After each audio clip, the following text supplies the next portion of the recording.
Hello and welcome to all our viewers in Nigeria and around the world to Midday News on Global Television, coming to you live from the nation's capital, Abuja. I'm Queen Agaba. A quick reminder that Global Television is on DSTV channel 365 and free to air on Nigecomsat. President Bola Tinubu has set up an inter-ministerial committee to investigate allegations of telecom providers linking national identification numbers to subscribers' line without their consent.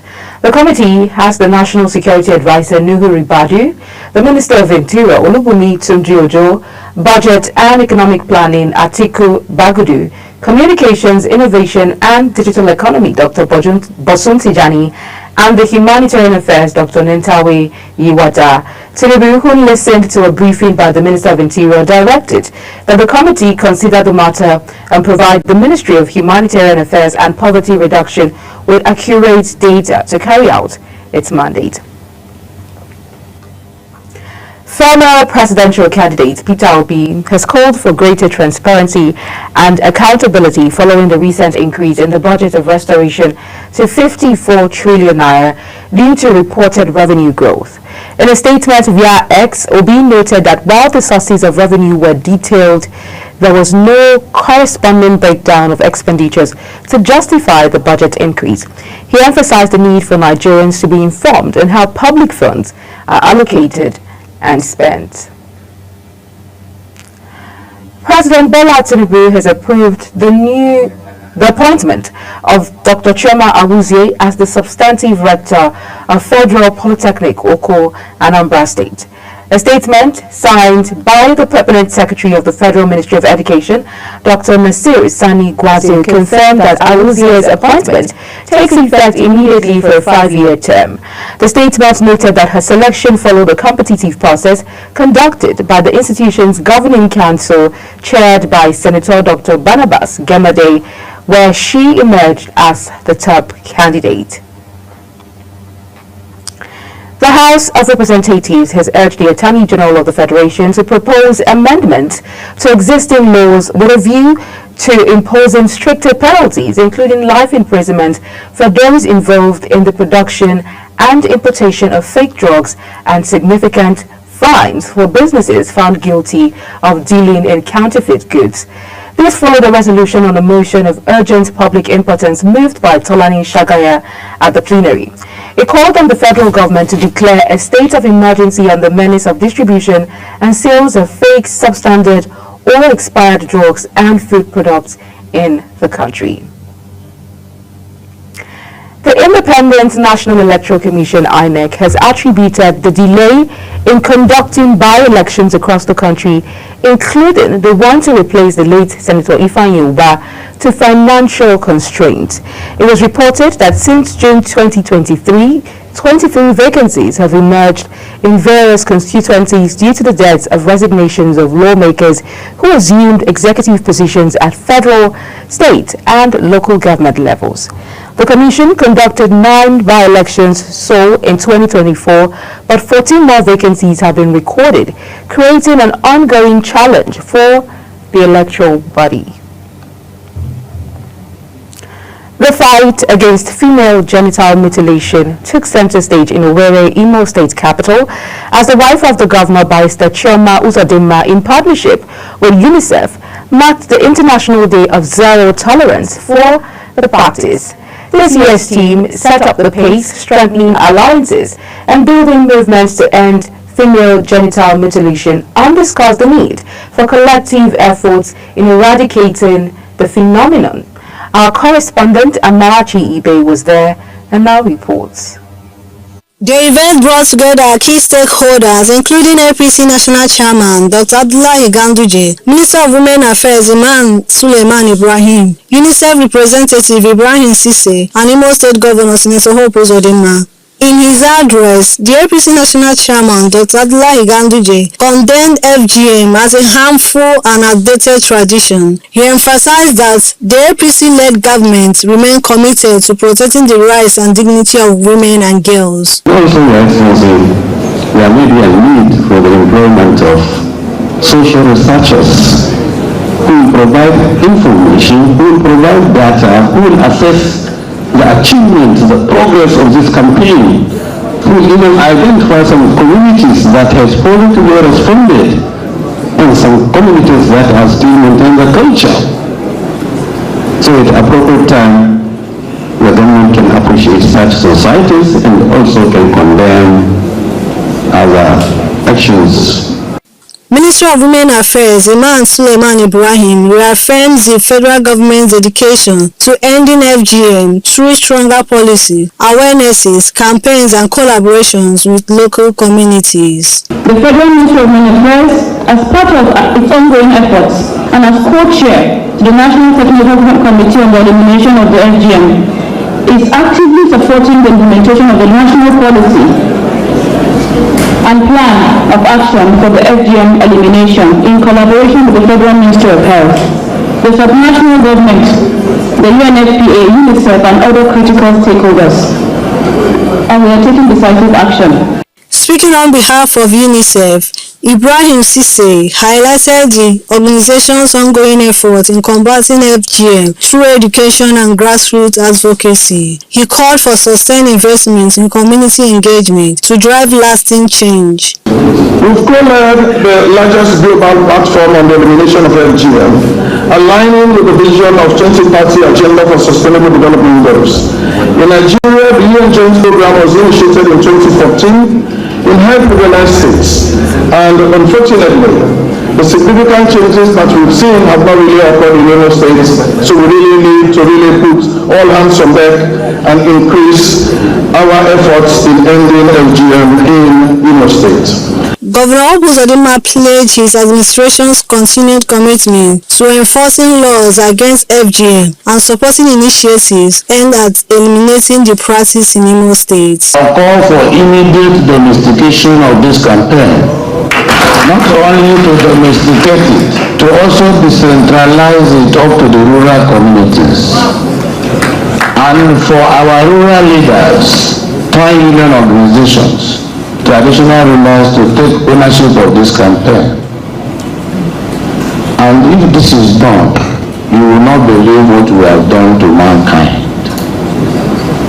Leading the charge, Barrister Chomo Uzodinma appealed to parents and community leaders to abandon FGM and adopt safer modern child protection measures. She emphasized the importance of strengthening alliance to accelerate progress. In Imo State, we are expanding educational programs that 1. Provide comprehensive sexuality education, 2. Offer counseling and support for at-risk girls, create mentorship programs connecting survivors with young girls, and develop economic skill building workshops. Our healthcare professionals are also essential partners in this journey. The event also featured advocacy session, stakeholders discussion, and strategic planning on the way forward in eliminating FGM in Imo State and beyond. In Owerri, Amarachi Ibe, reporting for Global TV News. The Trade Union Congress (TUC) has aligned itself with the Nigerian Labour Congress in voicing strong opposition to the government's proposed hikes in electricity tariffs, tolls on selected highways and telecom tariffs.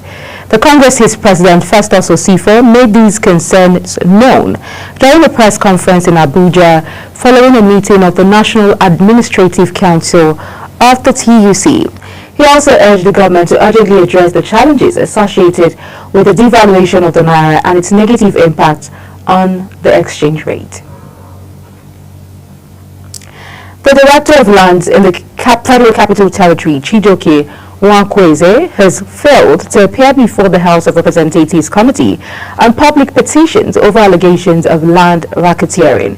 It was reported that the committee had invited Nwakweze to appear before it on Thursday over a petition bordering on corrupt practices and gross abuse of office. The invitation was based on a petition by the Center for Social Justice, Equity and Transparency to the House, alleging that Nwakweze owns and runs several private offices involved in land racketeering, money laundering, and false declaration of assets. Deputy President of the Senate, Barau Jibrin, has launched the Barau Initiative for Agricultural Revolution in the Northwest to empower 558 young farmers across 186 local government areas in Kano, Kaduna, Katsina, Jigawa, Kebbi, Sokoto, and Zamfara states. Sharon Ajay has details. Assembly, Senator Barau, represented by the Special Advisor, Policy and Monitoring, Professor Bashir Mohammed, says each beneficiary will receive a 5 million naira interest-free loan, totaling 2.79 billion naira to boost agricultural production, particularly maize and rice. FEG says the initiative that aligns with the Renewed Hope agenda aims to restore the region's status as Nigerians' food baskets will be launched in April 2025 in partnership with a national financial institution.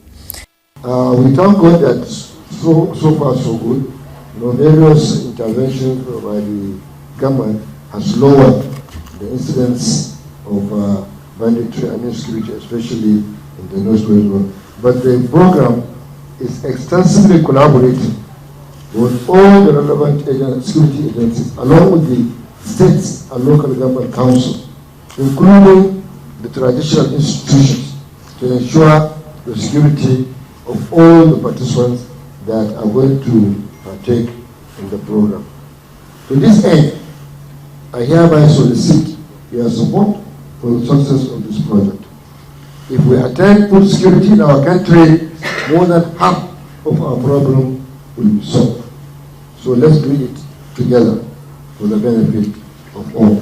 He says the initiative is being implemented in collaboration with security agencies and traditional rulers to ensure the safety of farmers across the region. The broad initiative for agricultural revolution in the Northwest aims to use the vast arable land in the geopolitical zone to restore agricultural prominence and to achieve food security. 3 young men, 3 young farmers will be selected from each of the 186 local government areas of the 7 states that comprise the Northwest geopolitical zone: Kano, Kaduna, Katsina, Kebbi, Jigawa, Sokoto, and Zamfara. Each selected beneficiary will receive 5 million naira loan to invest in farming during this year's cropping season. The sum of 2.790 billion, 2.79 billion will be disbursed to the beneficiaries. Senator Barau therefore called on stakeholders to support the project, emphasizing that food security is key to Nigerians' economic stability. Sharon Ajay reporting for Global TV News. In a bid to address growing concerns of insecurity in Benue State, particularly the recent killings in Otukpo, the National Association of Idoma Security Professionals has called for an urgent Benue Security Summit during a press briefing in Abuja. Global Television brings you details. Benue State has witnessed series of attacks, including killings, robberies, and kidnappings. Armed headsmen are believed to have been responsible for many of these attacks, leaving dozens dead and many more injured. One of the most recent incidents occurred in the Umogidi community of Adoka district in Otukpo local government area, where at least 46 people were killed in a sustained attack by armed headsmen. Following these developments, the National Association of Idoma Security Professionals is calling for a collective action to address the security challenges in Benue State, emphasizing the need for an urgent Benue Security Summit to develop effective strategies to combat insecurity and protect lives and property. If you look at it, the insecurity in Benue State today has gone beyond the government cycle. And so, like we all know, security is a collective responsibility. And we are all, coming on board to see how we can bring solutions to the issues. Just yesterday, there were killings in Otukpo, and also somewhere in Asa, in Otukpo still, there are still killings. So, we as a concerned professionals from this region, We are calling on the government to see how we can come together with a security summit that is tailored towards the solution of the insecurity in Benue State. Today we don't have any digitalized security checkpoints in Benue State. If you're traveling outside the checkpoint, the military base in Nasarawa State, there is no military checkpoint that is standardized to meet up with the security solution of the people. We are aware of the challenge, right? So we are supposed to go for the solution. How do we now go for the solution? One of the solutions is that the security summits that we're talking about, that this association is trying to come up with, because there are certain critical stakeholders in Benue that are not carried along when it has to do with insecurity issues. Civilian population, also security managers. You don't leave the fight against insecurity in the hands of uniformed men alone. So we are trying to see how to bring traditional rulers, religious leaders, and other critical stakeholders. Conferred with the honor of the Grand Patron, Chief Dr. Mike Okibe Onoja pledged to do more for the people of Idomaland and Benue State regarding security. The honor you have done to me is also a responsibility and an incentive to do more for Idomaland in terms of security. The association reaffirmed its commitment to support efforts to address the security challenges, promoting peace, security, and development in Benue State. For Global Television, Queen Agaba reporting. The Economic and Financial Crimes Commission (EFCC) has arraigned 9 Chinese nationals and a company, Jetting International, over allegations of cyber terrorism and internet fraud. Defendants who were arraigned before Justice Chukwujeku Aneke of the Federal High Court in Lagos pleaded not guilty to the charges. The anti-graft agency stated that the accused are members of 792 alleged cryptocurrency investment and romance fraud suspects arrested on December 10, 2024 in Lagos during a surprise operation tagged Eagle Flush Operation by its operatives. You're watching the podcast of Midday News on Global Television, coming to you live from the nation's capital, Abuja. When Midday News returned, federal workers sued Trump administration over plan to shut down United States Agency for International Development. We'll bring you details of this as well as business and sports stories right after the break. Please stay with us.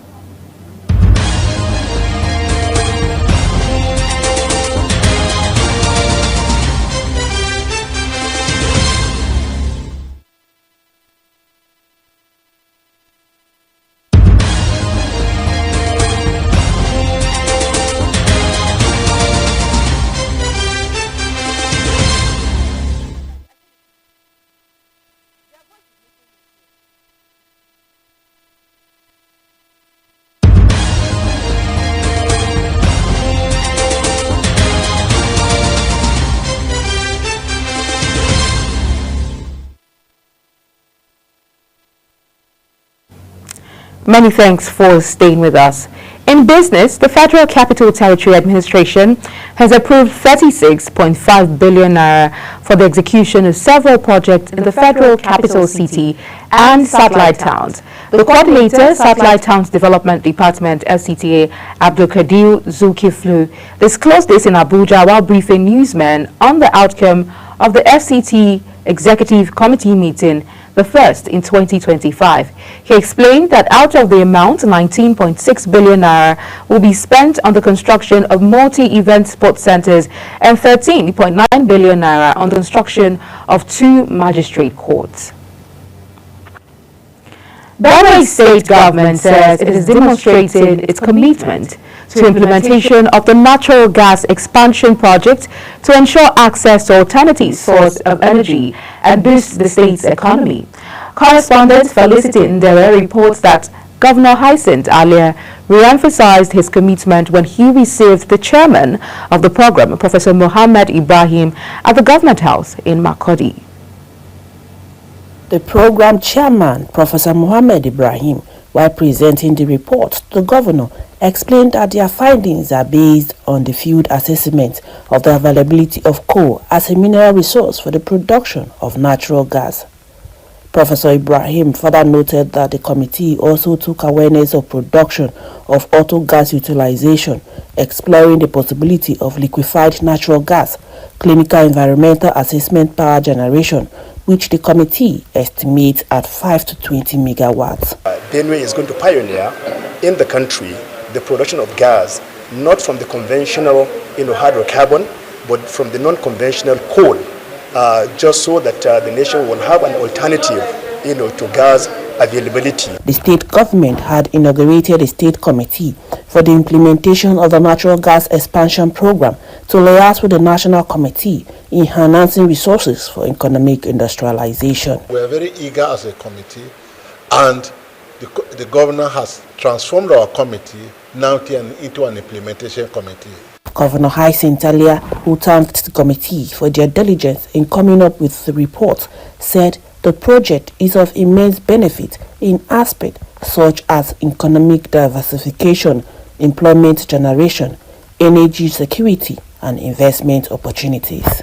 The governor noted that the state government has reached an agreement with the Akaweto Okula Polytechnic, Makurdi, for the training of people who will be involved in driving the project in the state.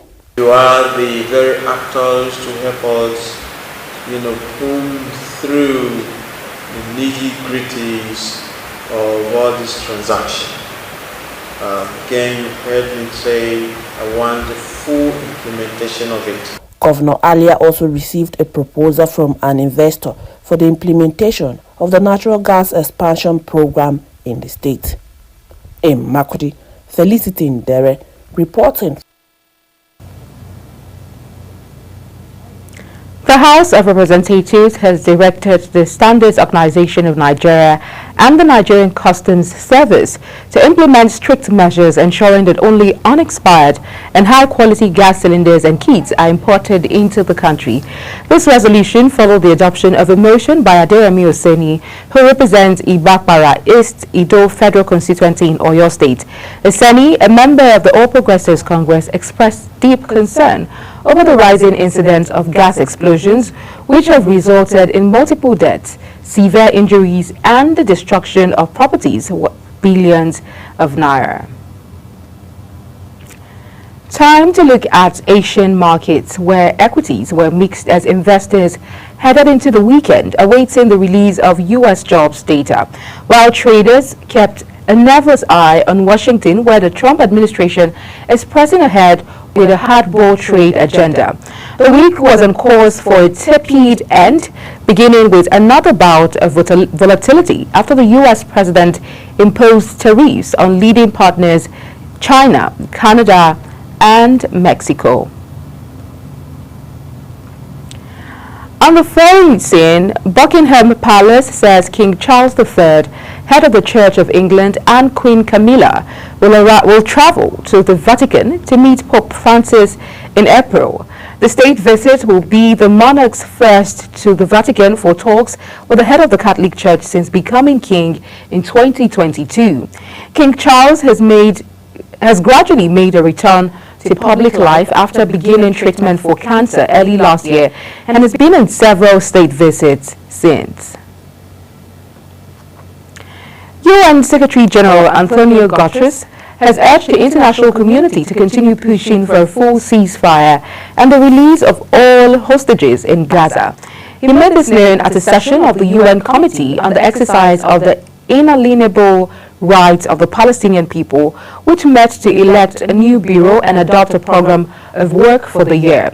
The UN chief spoke in the wake of comments made by United States President Donald Trump in the White House, who suggested the U.S. could take over the Gaza Strip, calling on Palestinians living there to leave. In sports, the Nigeria Cricket Federation is set to host the 6th edition of the National Under-17 Cricket Championship for boys and girls, with qualification series across the 6 geopolitical zones in the country. Over the years, the competition has grown to become the biggest age grade tournament in Nigeria and West Africa, providing the right pathway for the next generation of superstars to wear the prestigious green and yellow kits of Nigeria. The last 5 editions have witnessed a significant expansion in the number of participating states. The 6th edition is looking to set a new record of participation, with Yobe, Adamawa and Bauchi from the Northeast all making their appearance for the first time, while in the north-central Benue State finally breaking their barren years of involvement in cricket by featuring a boys team in the north-central zonal qualifier. That's it on Global Television's Midday News. A quick reminder that Global TV is on DSTV channel 365, on StarTimes channel 276, and free to air on Nigecomsat. Kindly follow us across all social media platforms using @GlobalTVNG and other handles now showing on your screen. I'm Queen Agaba. Thank you for watching and see you again.